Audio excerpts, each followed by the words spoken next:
The air inside the chamber was sharp enough to cut through silence. Cameras clicked. Pens froze midair. Jasmine Crockett's eyes locked forward, steady as marble, while Justice Clarence Thomas leaned in, voice slicing across her words for the 8th time. His tone was calm, too calm, the kind that hides power behind politeness. He'd already cut her off 8 times, the narrator whispers, the words almost trembling. But no one expected what would happen when she finally spoke. Each interruption had landed like a gavel, not of justice, but of dominance. Every pause she took was treated as an invitation. Every sentence she began became a battlefield. Yet Crockett didn't flinch. Her fingers rested gently on the microphone. Her expression unreadable, part exhaustion, part fury contained beneath years of restraint. The chamber's murmurs thickened, uneasy as if everyone sensed something monumental was building. Across the table, Thomas adjusted his glasses, the symbol of control personified. His interruptions weren't shouts. They were dismissals dressed in authority. To the cameras, it looked procedural. To the millions watching later, it felt like history repeating itself. And in that moment, the line between decorum and disrespect blurred. This wasn't just another heated exchange, it was a test. How many times could power silence truth before truth stopped asking permission to speak? Crockett's breath steadied. Her eyes flicked up, not in anger, but in revelation. The air seemed to hold its breath with her. Even the sound tech stopped moving. It wasn't just about one interruption. The narrator continues, voice rising like a heartbeat. It was about decades of being silenced by hierarchy, by arrogance, by a system that believed titles could drown out truth. A pen rolled off a desk, echoing like thunder in the quiet. Her hand hovered near the mic, somewhere between fury and grace, between restraint and rebellion. Something shifted in her posture. The justice opened his mouth once more, ready to interject, to control the tempo, to remind her whose room it was. But this time, she didn't stop, the words forming behind her. Silence would not just pierce the chamber. They would ripple far beyond it, because her 9th reply didn't just silence him, it sent shockwaves through the entire country. The moment before the clash felt almost ordinary. Another congressional hearing, another round of polished statements and political theater. But beneath the surface, something far heavier was at stake. The topic sounded procedural on paper: judicial ethics, financial disclosures, questions of accountability. But everyone in that room knew it was about power. Power to hide, power to evade, power to decide what the rest of America would never see. Clarence Thomas sat at the table like a man carved into the marble itself, shoulders squared, eyes unmoved. He'd been here before, questioned, criticized, yet untouched. Years of deference had wrapped around him like armor. The country might debate him, investigate him, mock him online, but in these halls he still wore the invisible crown of permanence. Across from him sat Jasmine Crockett, a name not yet engraved into Washington's marble, but a presence that could not be ignored. Her file was thin compared to his resume, her microphone newer, her chair smaller, but she carried something that couldn't be measured in tenure. She carried intent. The hearing was supposed to be routine, reviewing ethical lapses, the unreported gifts, the whispered questions about impartiality. But when Crockett spoke, her voice didn't sound like bureaucracy. It sounded like confrontation. She wasn't just reading from a document, she was pulling open the curtain. Her tone was deliberate, each word chosen with surgical care, as though she knew the nation was listening. "The people deserve transparency," she said, not privilege disguised as principle. A few heads turned. Some smirked. Others pretended to shuffle papers. That's what happens when truth walks into a room built to contain it. Thomas leaned forward, chin raised. That faint trace of disbelief only men long protected by power can wear. He interrupted once softly, twice sharper. By the 5th time, it wasn't dialogue anymore. It was dominance. Still, Crockett didn't retreat. She wasn't just defending herself. She was representing every voice that had ever been told to wait its turn. Her calm became her rebellion, and as the interruptions stacked, something unspoken passed between them. A centuries-old conversation about who gets to speak and who gets spoken over. Millions watching live felt the tension tighten like a wire. Was this another moment where truth would be buried beneath status? Another scene where a woman's composure would be mistaken for permission? Outside the chamber, the digital world pulsed. Clips circulated. Hashtags flickered. The public was taking sides before the exchange even ended. Some saw arrogance. Others saw bravery. But everyone saw a line being drawn. Because what began as a hearing was fast becoming a reckoning. Thomas represented the comfort of continuity, the untouchable authority that answers only to itself. Crockett represented disruption, the refusal to accept silence as protocol. And when those two forces collide, something more than politics happens. Identity enters the arena. She adjusted her microphone again, eyes steady, words unspoken but visible in her posture. "I'm not afraid of your title." This wasn't just about ethics anymore. It was about who defines integrity in America and who gets interrupted when they try. The chamber might have seen a procedural debate, but the audience watching from their phones, offices, and living rooms saw something else entirely. A generational confrontation between old power and rising truth. And though Thomas didn't know it yet, what was about to unfold would leave a mark not just on his reputation, but on the idea that rank can always outrun righteousness. Because what happened next would prove that even the highest bench can't silence the power of voice. For decades, Clarence Thomas had been a paradox, a man elevated by the promise of justice, yet haunted by the shadow of what that word had come to mean under his watch. When he first took his oath, cameras captured a quiet dignity, a stoic figure breaking barriers and embodying restraint. But years have a way of revealing what ceremony conceals. The longer he sat upon the nation's highest bench, the more his silence spoke volumes, not the silence of wisdom, but of distance, of untouchable certainty. He had become, in many ways, the embodiment of the American institution itself, grand, immovable, and unbothered by the noise of the people below. While others sought accountability, Thomas exuded the calm of someone who believed himself beyond it. He didn't shout, didn't rage, didn't plead. He simply dismissed, with the quiet arrogance of a man who knew that the rules were made to protect him. The controversies came like clockwork, whispered at first, then reported, then denied. Lavish trips funded by billionaires, luxury vacations cloaked in friendship, undisclosed gifts that blurred the sacred line between judgment and indulgence. Each revelation landed with outrage, and yet each faded under the weight of his stillness. To his supporters, he remained unshaken. To his critics, untouchable. Reporters wrote about his ethics, politicians demanded explanations, and watchdogs cried foul. But Thomas seemed to carry an invisible shield, one forged by decades of deference and the unspoken power of precedent. He had weathered storms before. He would weather this one too. His defenders called him consistent. His detractors called him immune. And perhaps both were right. In public, Thomas presented himself as measured, deliberate, in the quiet voice of reason in a world of noise. But behind that poise lingered something colder, a conviction that he need not answer to anyone. His interruptions in that hearing weren't slips of temper. They were the reflexes of a man conditioned to control the tempo of truth. When Jasmine Crockett spoke, he didn't hear a challenge. He heard intrusion. The difference was everything. In a country where reverence for the court often bordered on worship, his composure played like scripture. He'd mastered the performance of patience, yet beneath it was the subtext of superiority, the unspoken message that accountability was for others, not for those already canonized in robes. A man who once symbolized justice was now shadowed by privilege. He had once been the story of the triumph of the child from Pinpoint, Georgia, rising from segregation to the Supreme Court. That origin should have bound him to empathy. Instead, it calcified into insulation.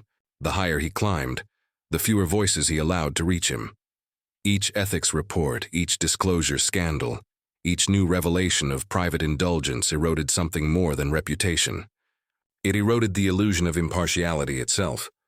And yet Thomas remained unfazed. The very structure of the court, designed to insulate its members from politics, had become a fortress for moral evasion. When Crockett entered that hearing, she wasn't just facing a man. She was facing a system built in his image, the slow, deliberate machinery of unaccountable power. Every time he cut her off, it wasn't just him speaking. It was the institution reminding her who'd always been allowed to finish the sentence. He leaned on decorum like armor. To interrupt her was, in his mind, not disrespecting, it was maintenance. Maintenance of order, hierarchy, history. That's why his tone mattered more than his words. Calm arrogance has always been harder to challenge than open hostility. His composure disarmed criticism. His restraint disguised control. Watching him, you could almost forget the imbalance until you realized composure can be its own kind of violence. Every small smirk, every dismissive glance carried the weight of centuries, the legacy of voices that had been drowned in courtesy. And so, as the hearing unfolded, Thomas's every move echoed that legacy. He interrupted, redirected, minimized, not out of rage, but out of reflex. For him, it was just another day at the bench, but for those watching, it was something else. A reminder that the greatest obstacles to justice are not loud. They are polite, procedural, and perfectly rehearsed. Still, not everyone in that room had accepted those rules. Not everyone was willing to bow to the silence of tradition, because in that chamber sat someone who refused to play by those old rules. Jasmine Crockett's story didn't begin in a marble chamber or with a microphone in front of millions. It began in a modest home, where the hum of everyday life carried both love and struggle. Raised by a single parent, she learned early that the world didn't hand out fairness. It demanded persistence. Her mother worked long hours, balancing multiple jobs, yet never let Jasmine or her siblings feel the weight of scarcity. From those early days, Jasmine internalized a simple but powerful lesson. Dignity isn't given. It's earned moment by moment, choice by choice. School was never easy. Teachers underestimated her, peers doubted her, and the world often spoke in tones that suggested her voice didn't matter. But Crockett learned to listen first, observe second, and act with precision. Each challenge became a stepping stone, each setback a call to sharpen her resolve. By high school, she was already volunteering in local shelters, tutoring children, advocating for neighbors who had no platform. She found her rhythm in service, discovering that influence was not about titles, but impact. At law school offered a new arena, a space where knowledge could become leverage, and words could become instruments of change. She dove into cases that others dismissed: tenants facing eviction, workers fighting wage theft, communities silenced by bureaucracy. With every client she defended, Crockett became more than a lawyer. She became a mirror reflecting the struggles of countless Americans who had been ignored or diminished.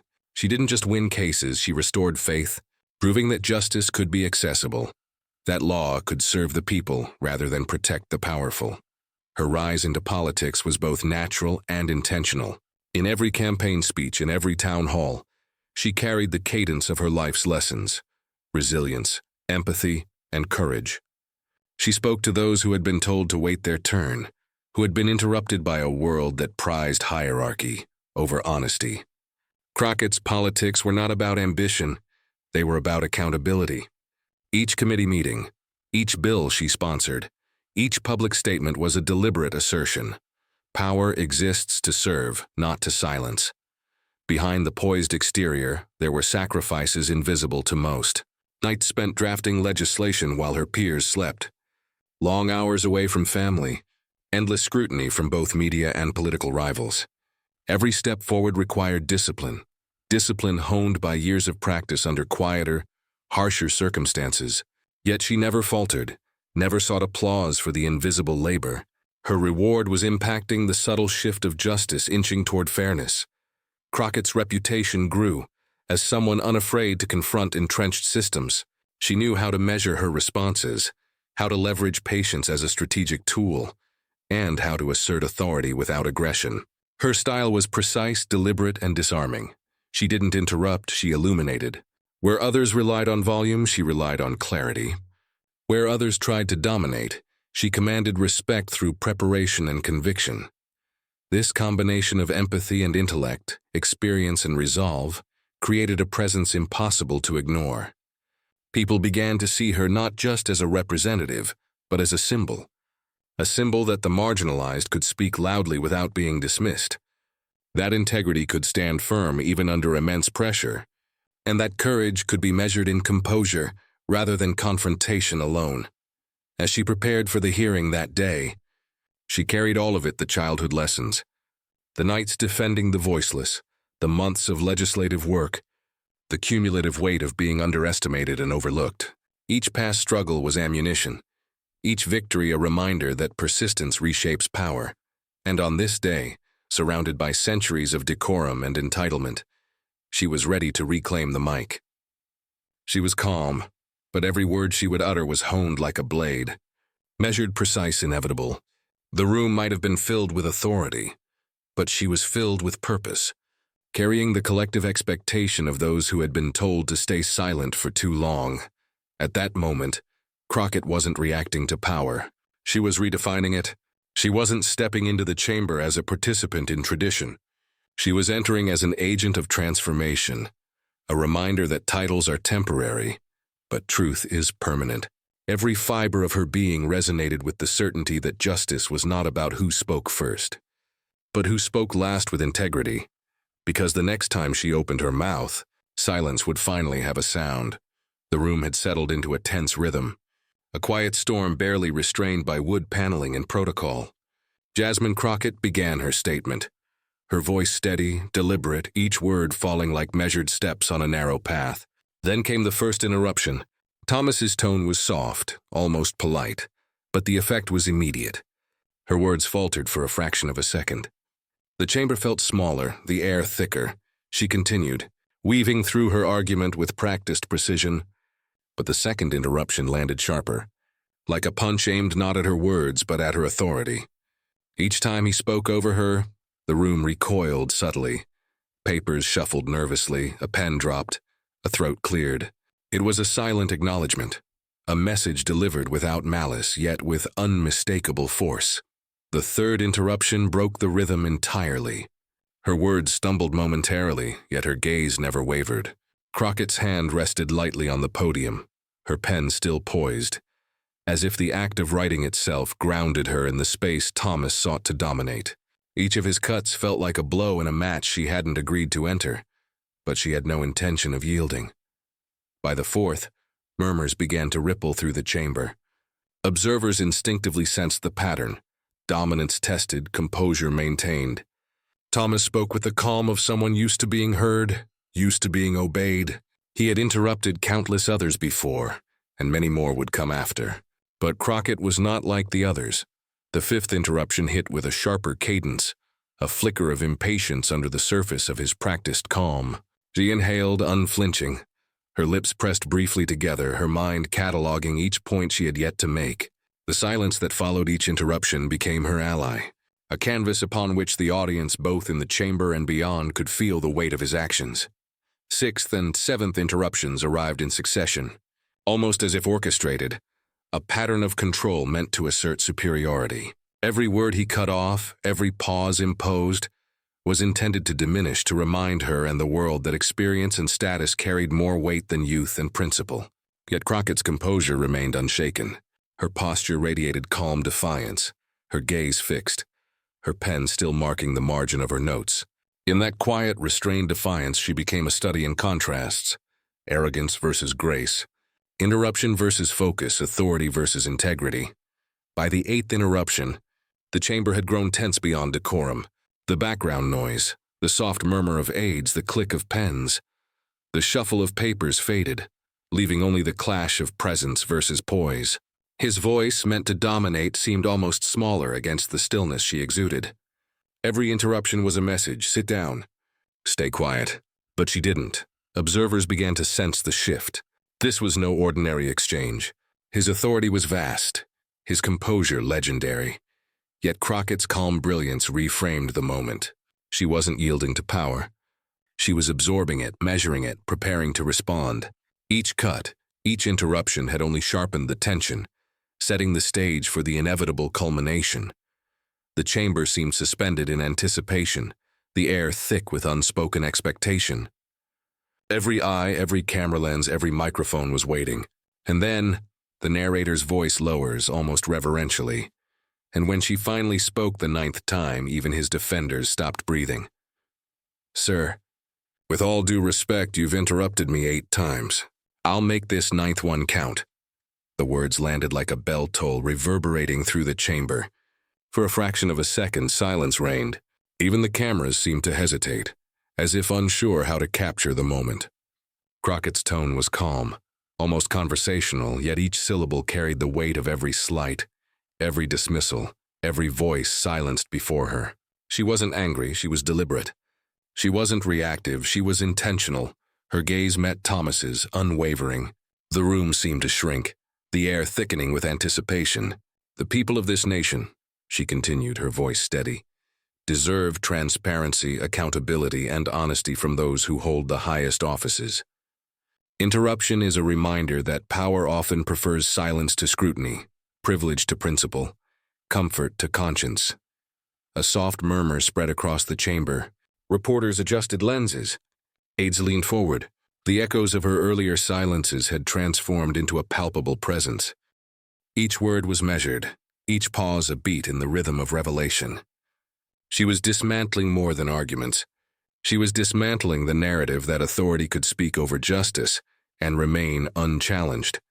Thomas shifted slightly, a faint tightening of his jaw, subtle but visible. For the first time, composure met challenges on equal ground. Crockett didn't rush. She didn't plead. She layered her points, building a crescendo. When those entrusted with judgment prioritize comfort over clarity, the law loses its power. Ethics are not optional. Integrity is not elective. And those who forget this truth risk the erosion of public trust that sustains our democracy. The audience reacted instinctively, nodding, murmuring, some leaning forward as if drawn magnetically into her cadence. Even the digital world seemed to pause. Clips of her words began circulating, hashtags forming even before she had finished. Twitter lit up with fragments. Crockett's reply, silence no more, justice reclaimed. Comments poured in from all corners. Finally, someone who refuses to be silenced. This is the civics lesson we needed. Grace and fire in one voice. She paused, letting her gaze sweep the chamber, letting the words sink. 10 seconds of quiet, 15, the longest pause in the history of that hearing. And in that stillness, every observer felt it, not just the content of her speech, but the weight of her presence. It wasn't just her words. It was every woman who had ever been told to be quiet, standing up at once. Then she resumed. Rhythm deliberate, tone rising gently yet firmly, layering fact with moral clarity, reports, records, undisclosed gifts. These are not trivialities. They are the measures by which justice itself is judged. And when these measures are ignored, it is not the institution that suffers. It is every citizen, every community, every voice relegated to the margins. Accountability is not an act of defiance. It is the duty of those who claim authority. The chamber seemed electrified. Every pen still, every whisper stilled, as if the room had collectively leaned in to witness a moment that would define more than a debate. Her words struck rhythmically, like a drumbeat marking the pulse of a nation demanding clarity. Each sentence dismantled carefully, logically, unapologetically, revealing contradictions, exposing evasions, illuminating the moral cracks long obscured by prestige. The digital reaction was instantaneous. Clips of her reply went viral before she finished speaking. Analysts paused their scripts. Commentators on morning shows replayed snippets in disbelief. Social media exploded, threads analyzing tone, diction, and poise. Short clips captioned with, "She owned the room. History watching history." The ninth reply that echoes forever. And then came the pause. A 10-second silence, 15 seconds of pure gravity, before the room exhaled. Applause rose, restrained at first, then swelling, some subtle, some overt. Eyes glistened, murmurs grew into acknowledgement. A collective recognition that something profound had just unfolded. Thomas's lips pressed together, an unreadable expression flickering across his face. The chamber, usually controlled and procedural, felt alive, electric with the energy of words delivered with absolute purpose. Crockett's final statement punctuated the moment. This is not a personal victory. It is proof that measured, fearless truth can reclaim spaces designed to suppress it. Let this chamber, let this nation, remember that integrity is louder than interruption and principle is stronger than privilege. And with that, the room held its breath. The silence that followed was heavy, layered, meaningful. Her composure contrasted against the interruptions she had endured, transforming each attempt at suppression into evidence of her resilience. It wasn't just rhetoric, it was symbolic, cultural, and moral. Every young lawyer, every activist, every citizen watching saw themselves reflected in her calm fury, in her deliberate articulation, in the power of speaking when the world expected silence. And yet, as the applause ebbed and the cameras clicked in rapid succession, the real shock wasn't what she said, it was what happened after. The moment Jasmine Crockett's ninth reply landed, the chamber's echo barely contained the intensity, but beyond those walls, the impact was instantaneous and relentless. Social media erupted. Twitter feeds lit up like a storm of recognition, hashtags climbing the trending charts within minutes. Crockett ninth reply, silence no more, justice reclaimed. Clips of her poised, deliberate dismantling of authority were shared, replayed, and dissected by millions around the nation. Every pause, every measured word, every unwavering gaze became a viral artifact of courage. Political pundits scrambled to respond. Morning shows cut their segments short to replay the moment, analysts debating tone, cadence, and the precision of her rebuttal. One commentator remarked, "Rarely do we see a figure not just challenge authority, but redefine it in real time."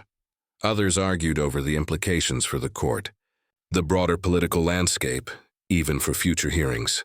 Every perspective added layers to the narrative, but all acknowledged the undeniable fact: something had shifted. At the same time, digital audiences layered commentary with emotion. Some loyalists to Thomas expressed outrage, defending the justice, questioning whether protocol had been broken or whether respect had been shown. Their tweets brimmed with indignation.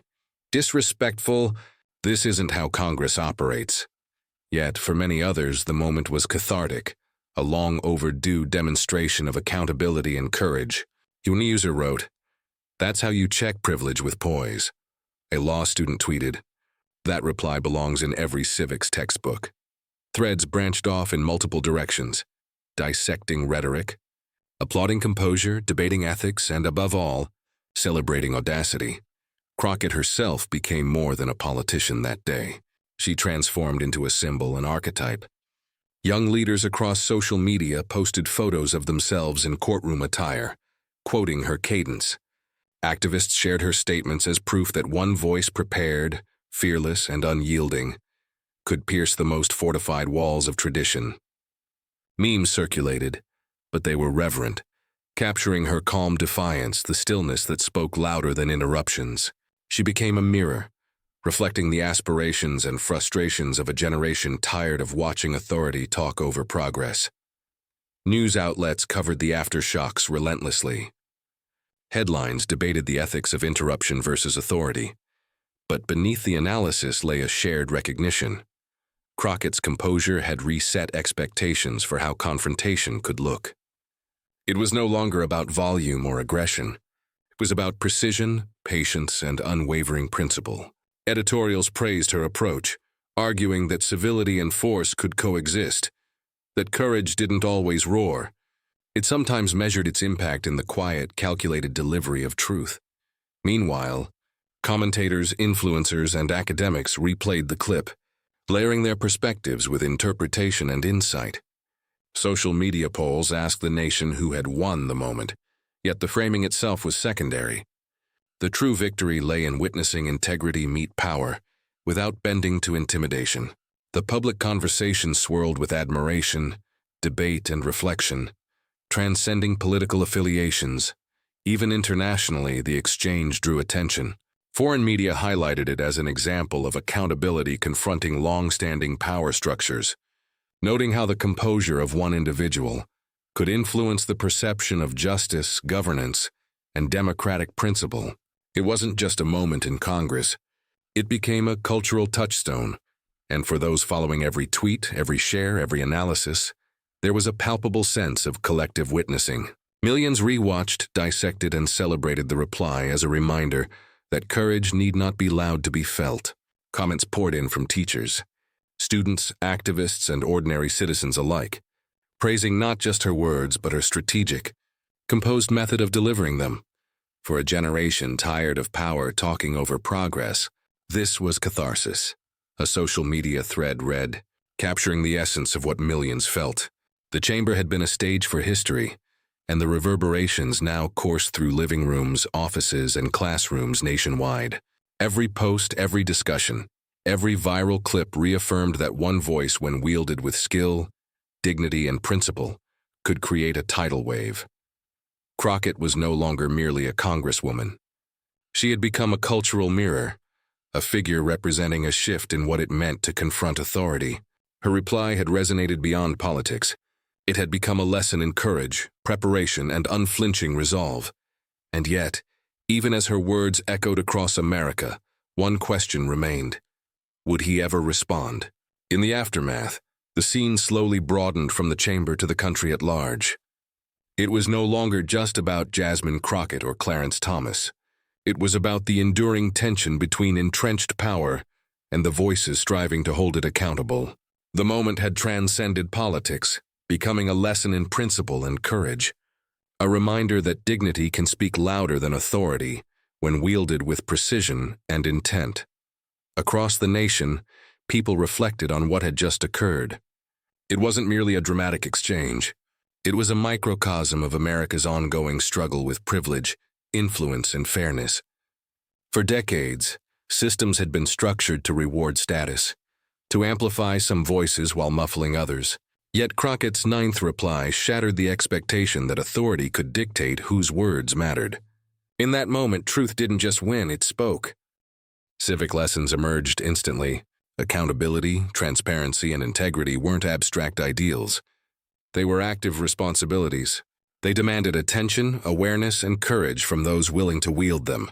Crockett's composure illustrated that the power of the people is not measured by volume, but by consistency, preparation, and the courage to speak even when interruptions are inevitable. Her reply reminded the nation that representation isn't simply about holding office. It's about amplifying the unheard and challenging those who would silence them. Her response resonated far beyond policy. It became a moral touchstone, demonstrating that confrontation with authority need not mimic aggression. Instead, it can embody clarity, patience, and an unshakable principle.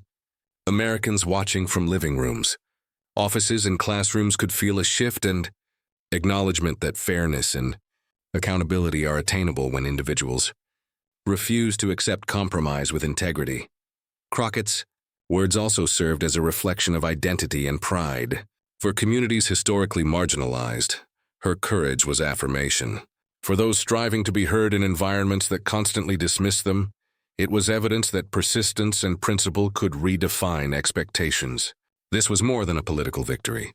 It was an emblem of hope, a moment where the right to be seen and respected triumphed over deference to hierarchy. And yet, the resonance went deeper.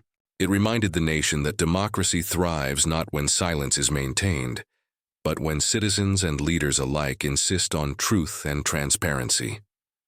Every decision, every law, every public forum carries weight, and each has the potential to either perpetuate privilege or restore accountability. In witnessing her measured defiance, Americans were invited to reflect on who gets heard in their own institutions and communities, and who is still waiting for a chance to speak. The emotional crescendo of that day was subtle but powerful. Justice isn't loud, it's steady. It doesn't interrupt, it endures. The lesson was clear. Endurance, integrity, and moral clarity are far more consequential than temporary displays of authority or intimidation. Power that dismisses principle is fleeting. Courage rooted in truth reverberates indefinitely. And as the nation digested the moment, as discussions continued online and offline, the story settled into the broader truth. Change begins with individuals willing to stand firm. One voice, delivered with unwavering conviction, can shift the atmosphere of a room, reset expectations, and ignite broader reflection on fairness, representation, and moral responsibility. And if one voice can restore silence to a room, imagine what millions could do. But what came next, the moment millions would replay, analyze, and share? Her ninth reply floored him not because it was loud, but because it was undeniable. Every pause, Every carefully chosen word, every ounce of composure transformed a chamber into a stage where courage triumphed over entitlement. The silence that followed spoke louder than any interruption ever could. For a moment, history stood still.